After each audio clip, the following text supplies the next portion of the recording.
धर्म प्रेमी सज्जनों,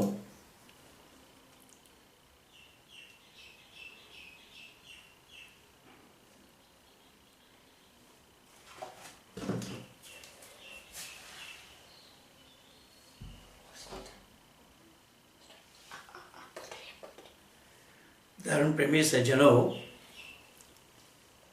तथा आर्य बंधुओं, मैंने आप लोगों को कल यह बताया था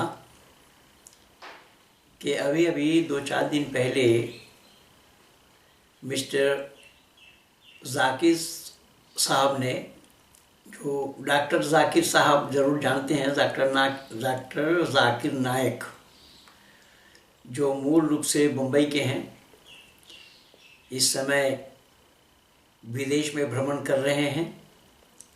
तो उनका एक वीडियो आया है, उसमें ये क्या कह रहे हैं आप लोग इसे सुनिए और मैं अपना वक्तव्य इस पर।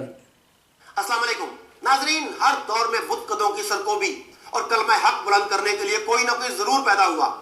हर अहद ने ऐसा मर्द मुजाहिद जरूर देखा जो दुश्मनों के दरमियान घिरा रहकर भी आवाज हक बुलंद करे।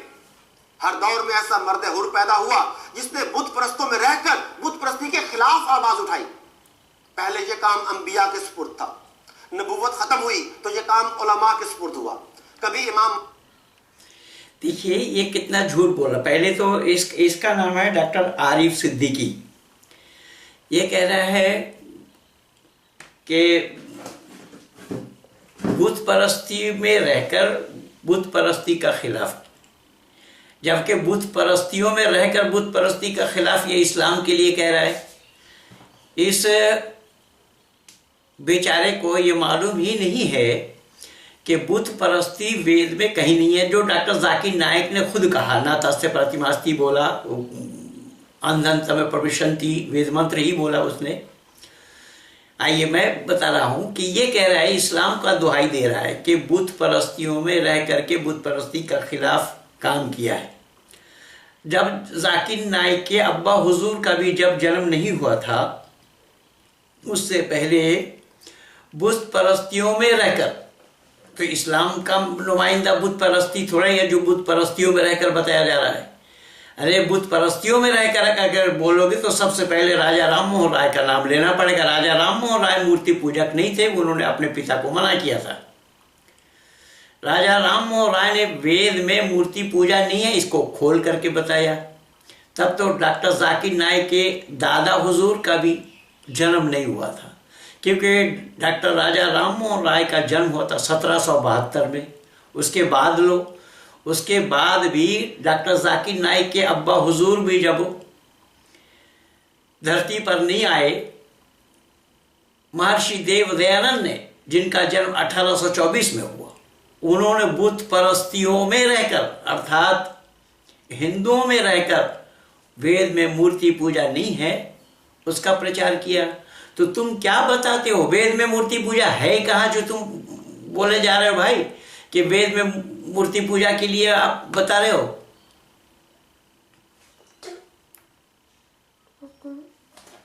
मालिक सामने आए तो कभी इमाम अबू हनीफा ने हुकूमतों के खिलाफ फतवे दिए, कभी इमाम शाफी दीन का अलम लिए मैदान में उतरे, तो कभी इमाम अहमद बिन हंबल दीन की खातिर चौराहों में कोड़े खाते नजर आए। नाजरीन, कुदरत का एक कानून यह है कि वह बुत कदों के अंदर से ही बुत शिकन पैदा करती है। आजर के घर इब्राहिम पैदा हुए तो फिरौन ने मूसा की तरबियत, आदम के घर इब्राहिम पैदा हुए तो बुत परस्तियों, जो बुत परस्ती, तो वो लोग तो मूर्तिकार थे ही, लेकिन इब्राहिम जो बता रहे हो भाई डॉक्टर आरिफ साहब कि इब्राहिम ने बुत परस्ती के खिलाफ प्रचार किया, तो इब्राहिम ने बुत परस्ती के खिलाफ प्रचार क्या करेंगे जब बुत परस्ती तो वेद में नहीं है, जो सृष्टि के आदि में ही वेद में मूर्ति पूजा मना किया है। तो अगर इब्राहिम ने किया तो कौन सी बड़ी बात है? तुम अपने आप ही डिंग हाके जा रहे हो। पढ़कर खुद खातिमुल अंबिया सल्लल्लाहु अलैहि वसल्लम अपने जानी दुश्मनों के दरमियान रहकर उन्हें ललकारते रहे। नबूवत के खात्मे के बाद भी अल्लाह सुब्हानहू तआला ने अपना ये कानून जारी रखा। बुतकदों के देश भारत में भी ऐसे दाई मैदान में आए और जानों की परवाह किए बगैर इलाही कलमतुल्लाह का अलम उठाया। ऐसे ही एक अजीम दाई ने अक्टूबर 1965 में मुंबई में जन्म लिया, जिसे दुनिया आज डॉक्टर जाकिर नाइक के नाम से जानती है। बचपन से एक सर्जन बनने का ख्वाब लिए डॉक्टर जाकिर नाइक तकाबले अध्ययन के माहिर शेख अहमद दीदात से मुतासिर हुए और फिर यही से दुनिया बदली और जिस्म का इलाज करने का ख्वाहां रूहों का मुआलिज भी बन गया। बचपन मैं आप लोगों को बता दूं, अहमद दीदात को भी मैंने जवाब दे रखा है। अहमद दीदात ये ईसाइयों के साथ ये डिबेट करते रहे, जबकि ईसाई और इस्लाम में ज़्यादा अंतर नहीं है। केवल मोहम्मद का किस्सा बाइबल में नहीं है, ईसाइयों के पास नहीं है, ये इसको अतिरिक्त इन्होंने लिया है। बाकी ईसाइयों के खिलाफ अहमद दीदात क्या बोलेंगे? ईसाइयों की जो मान्यता है वही मान्यता अहमद दीदात की भी है। ईसाइयों की मान्यता है जो वो लूत का किस्सा ईसाई भी मानते हैं, और मूसा का किस्सा ईसाई भी मानते हैं, ईसा का किस्सा ईसाई भी मानते हैं और इस्लाम भी मानता है। तो उससे अलग क्या बात है? मैं तो अहमद दीदात को 2 वीडियो में जवाब दे रखा हूँ, और जाकिर नाइक के साथ क्या क्या हुआ है वो भी मैं आप लोगों को बताऊँ। पहले इनको सुन लीजिए। यानी जुबान अटकने की बीमारी का शिकार डॉक्टर जाकिर नाइक, इन्होंने 1991 में इस्लामिक रिसर्च फाउंडेशन की बुनियाद रखी, जिसका मकसद इस्लाम के मुतालिक गलतफहमियां दूर करने के लिए लिटरेचर तैयार करना था। इसी दौरान एक दिन वो लोगों को इस्लाम के मुतालिक ये कह रहे हैं कि इस्लाम की गलतफहमियों को, इस्लाम की लिटरेचरों में गलतफहमियों को दूर करना ही उनका मकसद था। अरे पूरा इस्लाम ही गलत है, तुम उसकी गलतफहमियां को दूर कैसे करोगे? पहली बात तो कुरान के ऊपर ही संदेह होता है कि कुरान है ही क्या। इन्ना अंज़लनाहु कुरआनन अरबिय्यन लअल्लकुम ताक़िलून कहा कि अरबी जुबान में कुरान को नाजिल किया अरब वालों के लिए, अरब वाले पढ़ सके और आसपास के लोग पढ़ सके। यहाँ कुरान में अल्लाह ताला ने सूरह कदर में ही कहा इन्ना अंज़लनाहु फी लैलतिल क़द्र। कुरान लैलतुल क़द्र के रात में उतरी, रमज़ान के महीने में उतरी। शहर रमज़ान अल्लज़ी उन्ज़िला फ़ीहिल कुरान। तो कुरान के उतरने से पहले जो किताबें थीं उन किताबों में वो भी किताब अल्लाह की दी हुई थी, और यहाँ तक बताया जाता तौरात तो अल्लाह ने आसमान से लिख करके दिया। मैं ये पूछना चाहता हूँ ईसाई और मुसलमान से, दोनों जगत के आलिमों से पूछना चाहता हूँ कि अल्लाह ने अगर तौरात को लिख करके दिया, ऊपर से भेजा, तो अल्लाह के पास कागज़ कलम और लिखने वाला कहाँ से? अल्लाह ने खुद बैठ करके लिखा था। अगर खुद बैठ करके लिखा ये मैं मान लेता हूँ, लेकिन कागज़ कलम अल्लाह के पास कहाँ से आ गया था? तो ये पूरा खोखलापन है। तुम क्या उसके और खुद भी हैरान रह गए कि जो शख्स अटके बगैर अपना नाम भी पहली कोशिश में नहीं ले पाता था, वो फर बोल रहा था। I do agree with the brother that the Quran mentions Surah Nisa, chapter number 4, verse number 3, that you can maximum have 4 wives. जिसने मूसा की जुबान की लुकनत दूर की, और उसी ने डॉक्टर जाकिर नाइक को बोलने का। देखिए अभी ये कह रहा है कि जो बोलना नहीं जानता था वो बोलने लगा। वो बोला क्या है? अब मूसा की घटना तो वो कुरान से मैंने तो कई वीडियो में बना करके दिया है कि मूसा तो अल्लाह से बात भी कर रहे हैं कोहे तूर पर, पहाड़ के ऊपर। और मूसा वो है जो फिरौन को नदी में डुबोया। फिरौन के पास इतना धन दौलत है, मूसा अल्लाह से कह रहे हैं कि इसके पास इतना धन दौलत है, ये तेरी नुमाइंदा नहीं है, लेकिन फिर भी उसके पास धन दौलत है। धन दौलत कौन पाता कैसे है? अपने कर्मों के अनुसार। या अल्लाह को खुद को मालूम नहीं? और अल्लाह खुद कहते हैं कि वो जिसको चाहता है इन्नल्लाह यर्ज़ुक़ु मन यशाअ बिग़ैरि हिसाब, जिसको चाहता है बेहिसाब रोज़ी देता है। अल्लाह तो खुद हिसाब वाला नहीं है। तो मूसा के संदर्भ में क्या बता? मूसा तो वहाँ पर फिरौन को नदी में डुबो दिया, अल्लाह ने चालबाजी से डुबोया है। और मूसा को अल्लाह ने बोला कि तुम्हारे हाथ में जो छड़ी है उसको दरिया में मारो। उसको दरिया में मारने से 12 रास्ता निकल जाता है। ये कैसा है? ये क्या सच कैसे है? कौन? ये एक मेडिकल साइंस का जानकार होकर के भी इसको सच मान रहा है, और ये मेडिकल साइंस का जानकार होकर के भी बिना पुरुष से मिले मरियम गर्भवती होती है, मरियम संतान जनती है, ये सारा झूठ मान रहा है। तो इसने इस्लाम के किन बुराइयों को हटाया? फिर डॉक्टर जाकिर नाइक बोले और इस्लाम की सरबुलंदी के लिए खूब बोले। दुनिया भर में चोटी के गैर मुस्लिम स्कॉलर से मुनाजरे करके इस्लाम की हक्कानियत साबित की। अप्रैल 2000 में आपने देखा कि इन्होंने श्री रविशंकर को दिखाया। रविशंकर के साथ इनका डिबेट हुआ था बेंगलोर में। तो रविशंकर कोई धर्म के जानकार थोड़े ही है, स्टैंडर्ड ऑफ लिविंग उनका है, वो क्या लिविंग क्या करते हैं उसका स्टैंडर्ड वो बताते हैं। क्या वो धर्म गुरु थोड़ा ही है, वो धर्म को जानते थोड़े ही है, वो धर्म का जानकार थोड़े ही है।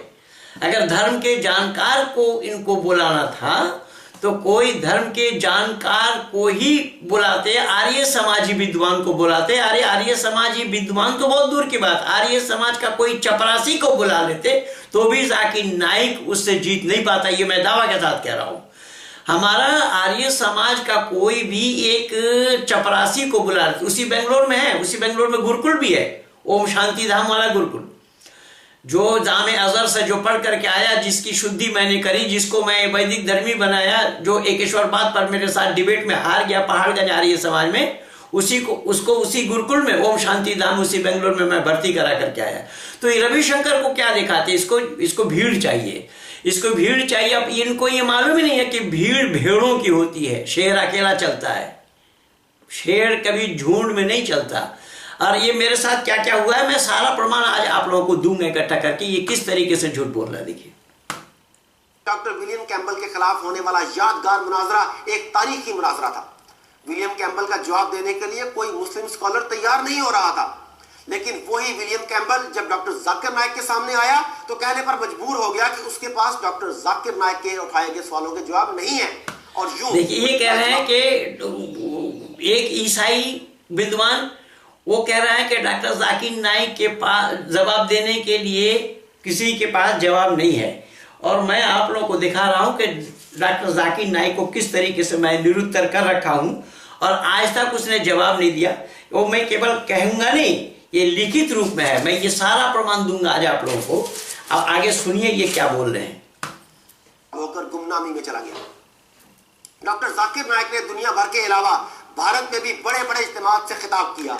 इन महफिलों में सवाल जवाब की नशिस्तों के सब मुंतजिर रहते और डॉक्टर जाकिर नाइक से हर सवाल के बाहवाला जवाब पाकर लोग मुतासर हुए बगैर न रह सकते थे।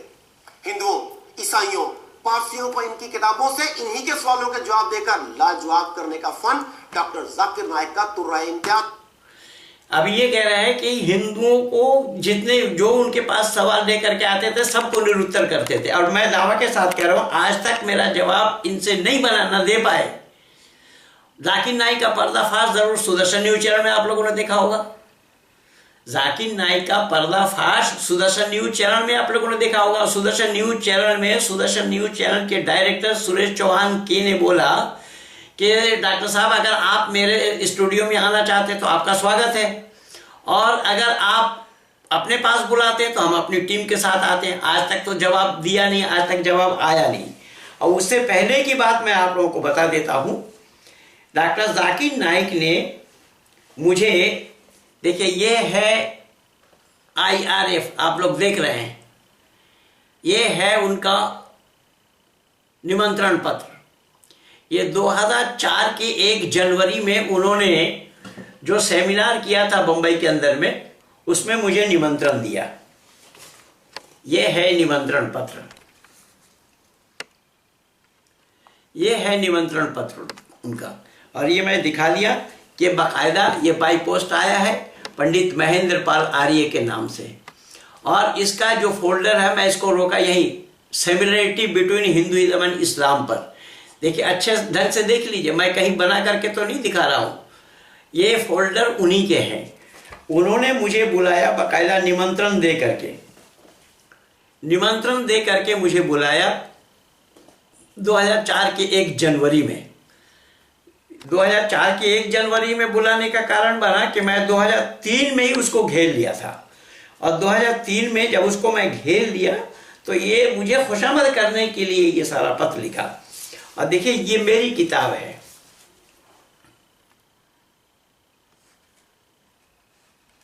ये किताब मस्जिद से यशाला की ओर इस पुस्तक का नाम है। और इसके पेज नंबर, जबकि ये 3रा एडिशन है और प्रथम एडिशन में मैंने इनको ये लिख करके दिया था।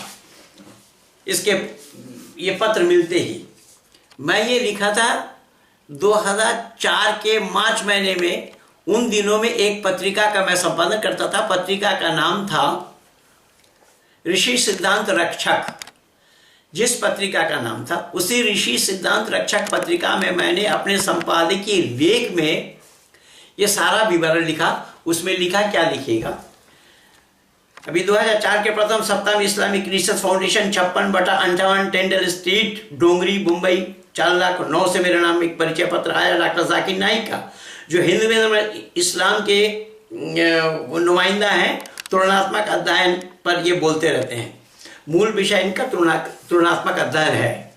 इन्होंने मुझे निमंत्रण दिया 9/1/2004 शुक्रवार को। कुरान के ऊपर मैंने एक प्रश्नावली उनको लिख करके भेज दिया कि इसके जवाब दे करके मुझे अपनी संख्या वृद्धि करें, यानी इस्लाम की बढ़ोतरी करें, मुझे मुसलमान बना ले, और जवाब ना देने की दशा में सत्य सनातन वैदिक धर्म को स्वीकार करें। ये मैं 2004 के मार्च महीने में अपने संपादकीय लेख में लिखा। ये तो पुस्तक में उसके बाद में लिया हूं। वो सभी लेखों को इकट्ठा करके पुस्तक में बाद में बनाया हूं। तो मैंने यहां लिखा कि जवाब ना देने की दशा में सत्य सनातन वैदिक धर्म को स्वीकार करें। मास्टर डॉक्टर जाकिर नाइक ही नहीं अपितु विश्व के सभी मुसलमान कुरान शरीफ को कलामुल्लाह कहते हैं, मानते हैं, परंतु कुरान को समझदारी से पढ़ने पर, ध्यान देने पर नितांत इसका उल्टा मालूम पड़ता है। क्योंकि कुरान के उतरने के विषय में ही शंका होती है कि कुरान में कुल आयतें का जो पूरा हिस्सा है वो एक बार में उतरी या कालांतर में, उसी को लेकर के ही विवाद है। और आपस में इस्लाम जगत के आलिमों में भी विवाद है। अल्लामा सूयती बिल्कुल इसका अलग मानते हैं।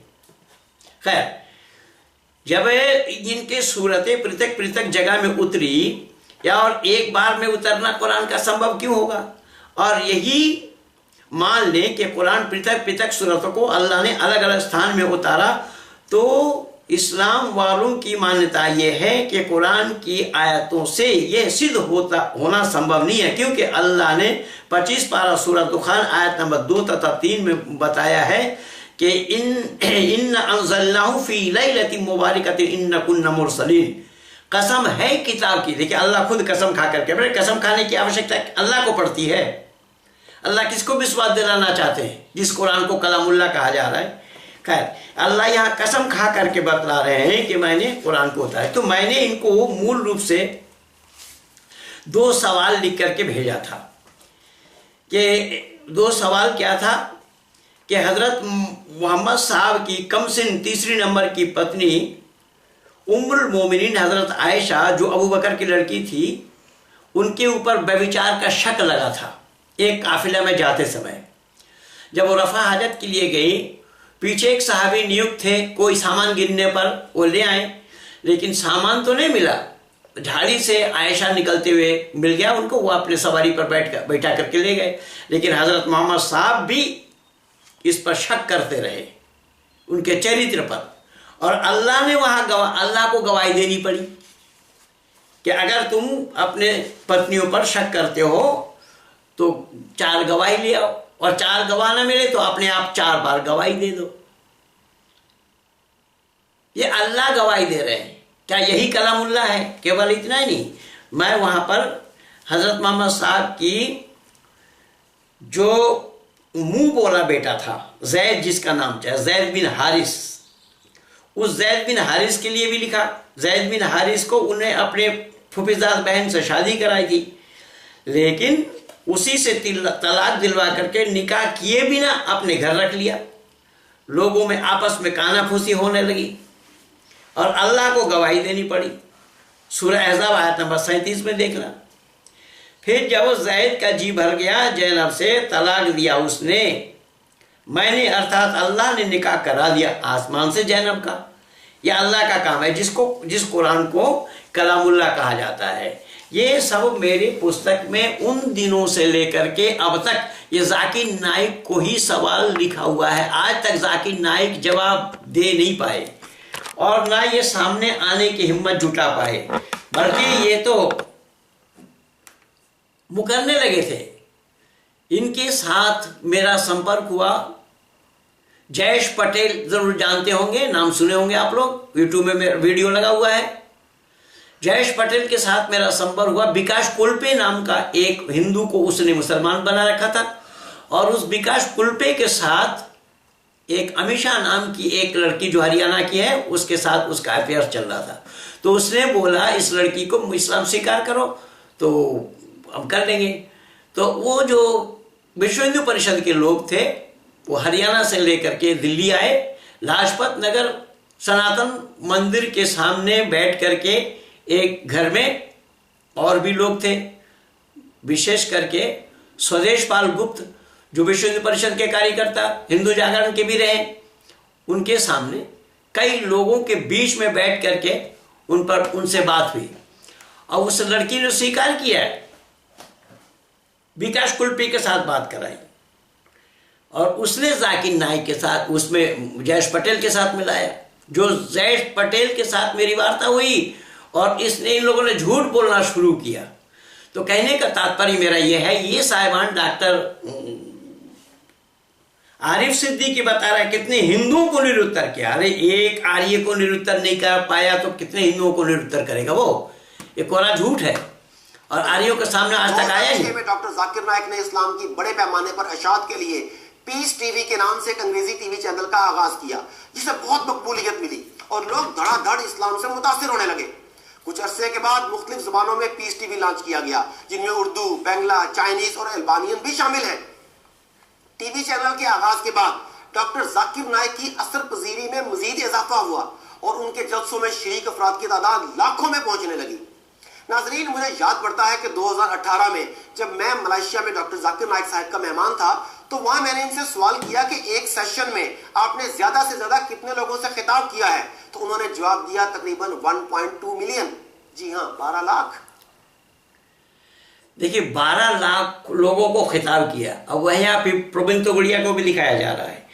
12 लाख लोगों को वो निरुत्तर किया, उनके सामने बोला। लेकिन इन अकल के दुश्मनों को ये पता ही नहीं है कि भीड़ भेड़ों की होती है, ये भेड़ है। जब इनसे जयेश पटेल से बात हुई तो इसने मुझे समय दिया, जयेश पटेल ने इसी के साथ डिबेट करने के लिए मुझे समय दिया, और बोला कि आप 1 लाख लोग ला सकते हैं। मैंने कहा 1 लाख क्यों?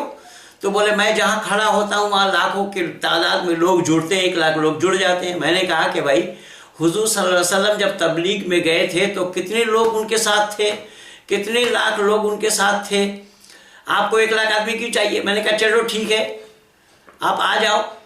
तो 1 लाख लोग अगर आपके साथ आ जाते हैं तो मुझे 1 लाख लाने की आवश्यकता क्या है? उन दिनों में दिल्ली आर्य प्रतिनिधि सभा के प्रधान भाई राज सिंह जी जीवित थे। राज सिंह जी से मैं ये सारा कागज दिखाया, सभी जो रिकॉर्डिंग किया था सब सुनाया। राज सिंह ने ताल कटोरा स्टेडियम बुक किया, और रविवार को आना था, बृहस्पतिवार को उसी जयेश पटेल का फोन आया मुझे कि नहीं, हम नहीं आ सकते। ये इतने बड़े सत्यवादी हैं, जिस सत्यवादी की बात ये कर रहे हैं। डॉक्टर जाकिर नाइक की कोई तकरीर ऐसी नहीं गुजरती थी जिसमें कोई गैर मुस्लिम इस्लाम कबूल ना करता हो। भारत के अलावा बैरून ममालिक मसलन जापान, मलेशिया और यूएई में भी इनकी तकरीरों से मुतासिर होकर लोग इस्लाम कबूल करने लगे। ऐसा बारहा हुआ कि इनके खिताब के बाद दर्जनों लोग एक साथ इस्लाम कबूल करते नजर आए। ये वो वक्त था कि भारत समेत दुनिया भर में कोई ऐसा गैर मुस्लिम स्कॉलर नहीं था जो डॉक्टर जाकिर नाइक से दलाइल और मंतक के मैदान में मुकाबले की हिम्मत कर सके। देखिए, आप ये रखे भारतवर्ष में कोई ऐसा हिंदू नहीं था जो इनके साथ कोई दलील के साथ इनको निरुत्तर कर सका। मैं लिखित सारा दिखाया, मैं ये किताब जो मैंने आप लोगों को दिखाया ये सारा लिखित दिखाया। ये किताब जिसके पास है मस्जिद सैयद शादा की ओर, उसमें आप देखेंगे ये के पेज नंबर 24 में मैं ये कोई भी मजहबी किताब, कोई भी मजहबी ग्रंथ ईश्वरीय नहीं हो सकता, इसका हेडिंग ये है। अब आप लोग देखें इसको, इस किताब में सारा मैं लिख करके दिया हूं, और ये 2006 से निरंतर मेरी पुस्तक चल रही है। अब 4था एडिशन है, मैं ऋषिपाल को दे रखा हूं, वो किताब छापेंगे। तो ये लिखित प्रमाण मेरे पास है, और ये झूठ बोले जा रहे हैं आज भी। ये बिल्कुल झूठा है, मक्कार है, और मक्कारी इन्होंने तो अल्लाह से सीखी है। से गैर मुस्लिम हुकूमतें अपने मज़हब को खतरे में समझने लगी। पहले भारत में नरेंद्र मोदी की हिंदुत्व हुकूमत ने आते ही डॉक्टर जाकिर नाइक के पैगाम में रुकावटें हायल करना शुरू कर दी। फिर कुछ अरसे के बाद ढाका में दहशतगर्द हमले हुए। मुस्लिम मुखालिफ इक़दाम पर अमल पैरा हुकूमत ने इल्जाम आयद किया कि हमलावर पीस टीवी देखते थे। हालांकि पीस टीवी तो करोड़ों बांग्लादेशी देखते थे। उन्होंने तो कभी बांग्लादेश में दहशतगर्दी नहीं की, वो तो इन हमलों के खिलाफ आवाज उठाते थे। उन बांग्लादेशियों को आपने देखा होगा जो पीस टीवी देखते थे, और उसमें जो मस्जिद से निकलने वाले लोग थे, और जो लोग थे जिन्होंने कुरान पढ़ा उसको छोड़ा, जो कुरान नहीं सुना पाया उसको नहीं छोड़ा, उसको कत्ल कर दिया। ये तो सारा आंखों देखा हाल बांग्लादेश वालों ने ही, बांग्लादेश सरकार ने दिखाया है। तो झूठ जाकिर नाइक का है या जिन्होंने बुलाया, ये बता रहा है कि मोदी सरकार आने के बाद उसकी दुकानदारी में खलल आई। जो मोदी सरकार आने के बाद इसकी दुकानदारी में खलल पड़ गया है, दुकानदारी में बाधक बन गया है मोदी सरकार। अब उस मोदी सरकार के लिए ये क्या बोल रहा है, ये झूठा मक्कार। देखिएगा, इसीलिए मैंने इसका बंडाफोड़ नाम रखा कि इसका बंडा फोड़ रहा हूं मैं। खैर, डॉक्टर जाकिर नाइक पर पाबंदी लगाना दरअसल इसलिए मकसूद था कि वहां की हिंदू आबादी का धर्म खतरे में नजर आ रहा था। भारत में भी इस वाक़े के बाद मोदी सरकार ने पाबंदी लगा दी। देखिए, ये हिंदू आवाम का धर्म खतरा में नजर आ रहा था। ये कितना झूठ है, देखिए झूठ कितना है, कोरा झूठ है। मैं बोल रहा हूं, जो 800 वर्ष तक मुसलमानों ने भारत में राज किया, जो 800 वर्ष में भारत को इस्लामिक राष्ट्र नहीं बना पाया, और ये मक्कार कह रहा है कि मुसलमान यहाँ वो जाकिर नाइक के डर से हिंदुओं के धर्म में खतरा नजर आ रहा है। ये झूठ कैसा बंडा फोड़ मैं फोड़ रहा हूं, वो देखिए ये किस तरीके से झूठ बोल रहा है। डॉक्टर जाकिर नाइक की तंजीम इस्लामिक रिसर्च फाउंडेशन पर पाबंदी लगाई गई, और तंजीम की जायदाद समेत तमाम वीडियो लाइब्रेरी भी कब्जे में ले ली गई। अच्छा, वो डॉक्टर जाकिर नाइक के पीस टीवी और ये जितने भी हैं उसमें पाबंदी क्यों लगाई गई? पाबंदी इसलिए लगाई गई, उसने टैक्स चोरी किया है। क्या चोर है? चोर, अब तू भी चोर है। चोर का समर्थक चोरी होता है गधा। वो उसने टैक्स चोरी की थी, इसीलिए उस पर पाबंदी लगी है, वरना और क्या बात थी। उसके पास करोड़ों रुपया आया, उन करोड़ों रुपया भारत का टैक्स चोरी करने के कारण ही उसके ऊपर पाबंदी लगी है। और ऐसी पाबंदी तो रोजाना आए दिन लगती रहते हैं। जो सरकार के खिलाफ काम करेंगे उनके ऊपर पाबंदी लगती है। तो इसमें मोदी सरकार की क्या गलती है? जाकिर नाइक भारत छोड़ने पर मजबूर हुए। मोदी सरकार की मुतस्सिबाना सरगर्मियों के सबब वो अपने महबूब वालिद के जनाजे में शिरकत के लिए भी भारत न जा सके। आज डॉक्टर जाकिर नाइक मलेशिया में क़याम वज़ीर रहकर दावत व तबलीग का काम जारी रखे हुए हैं। मुतअस्सिब भारत की जानिब से बार बार कोशिशों के बावजूद महातीर मोहम्मद ने डॉक्टर जाकिर नाइक को भारत के हवाले करने से इनकार कर दिया। लेकिन ये क्या, ये हालात बदले बदले क्यों लग रहे हैं? मोदी सरकार झुकने पर आमादा क्यों हो गई है? नाजरीन, मुश्किलात में घिरी मोदी सरकार को डॉक्टर अब देखिए, ये कह रहा है कि मोदी सरकार इसके पास झुक गई। कमी आज मोदी सरकार को ये झुकने की नौबत क्यों आई? मोदी सरकार इसके पास झुके। जिस मोदी सरकार ने ये खुद कहा है कि भारत छोड़ने को मजबूर किया, जो भारत छोड़ने को मजबूर किया वही मोदी सरकार इनके पास क्यों झुकेंगे? और क्या वो बोल रहे हैं वो आगे और सुनिए कि मोदी सरकार कैसे झुके इसके पास। से महसूस हो रही है। कश्मीर में आर्टिकल 370 के खात्मे के बाद मुस्लिम राय आमा को अपने हक में हमवार करने के लिए मोदी हुकूमत ने डॉक्टर जाकिर नाइक से राब्ता करके कश्मीर के मसले पर इनसे। आप देखिए, यहाँ ये बतला रहे हैं, ये 3.5 माह कबल हिंदुस्तानी गवर्नमेंट ने अपना एक नुमाइंदा भेज करके अपने नुमाइंदा से जो प्राइवेट मीटिंग में उन्होंने ये बात कही, और उन्होंने कहा कि 370 जो मैं कानून को रद्द किया हूं उसका समर्थन आप करें। देखिए, ये बात अपने आप में झूठ इसलिए है कि अब ये खुद कह रहा है कि मोदी सरकार की तंजीमें हमें वहां पर दुकानदारी चलाने में हम असमर्थ हुए, और भारत छोड़ करके हमें आना पड़ा। अपने बाप के जनाजे में भी मैं नहीं आ पाया भारत, और वो भारत सरकार फिर इनको प्राइवेट नुमाइंदा भेज करके 370 के ऊपर इनसे समर्थन मांगे। ये कौन है, क्या है ये? अरे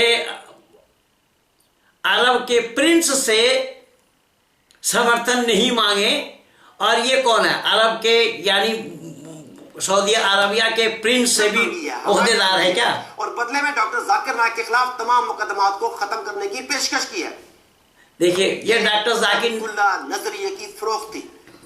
डॉक्टर जाकिर नाइक ये कह रहे हैं कि और मैंने बगैर लिखी पढ़ी उसको इनकार कर दिया से, और तवक्को भी क्या की जा सकती है?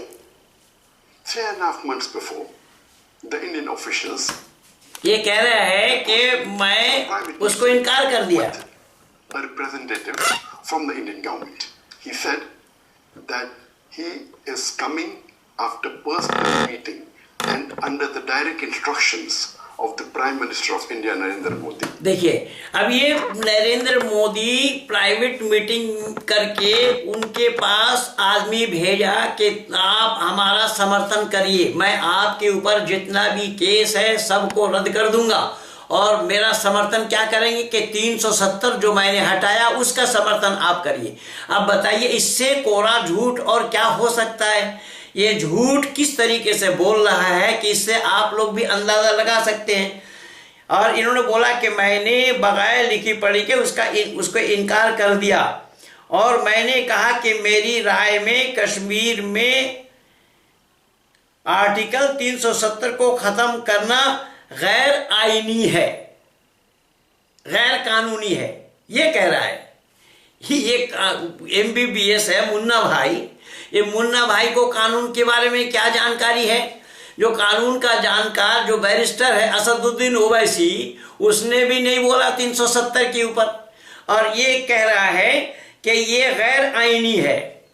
केवल इतना ही नहीं, इसमें और क्या बोला देखिएगा कि उन्होंने कहा कि ये वो नुमाइंदा हिंदुस्तानी वजीर आजम मोदी और पार्लियामेंट के जाती मुलाकात, व्यक्तिगत मुलाकात और उनसे बराह रास्त हिदायत लेने के लिए मुझसे मिलना चाहते थे, उससे हिदायत लेने के लिए। अरे तू हिदायत देने वाला है, तू तो खुद गुमराह है भाई, तो खुद गुमराह होकर के दूसरे को हिदायत क्या देगा? Home Minister of India Amit Shah, and he said that he wanted to remove the misconception देखिए इन्होंने दोनों का नाम लिया है that is there between myself and the Indian government, and he wants to provide me a safe passage to India. He told me that he wanted me to support the BJP government when they revoked Article 370 in Kashmir, and I flatly refused. I said, according to me, revoking Article 370 in Kashmir is unconstitutional. आज Malaysia में रहकर doctor Zakir Naik अपना mission तेजी से आगे बढ़ा रहे हैं। वो कुरान की इस आयत की ऐन तशरीह नजर आते हैं कि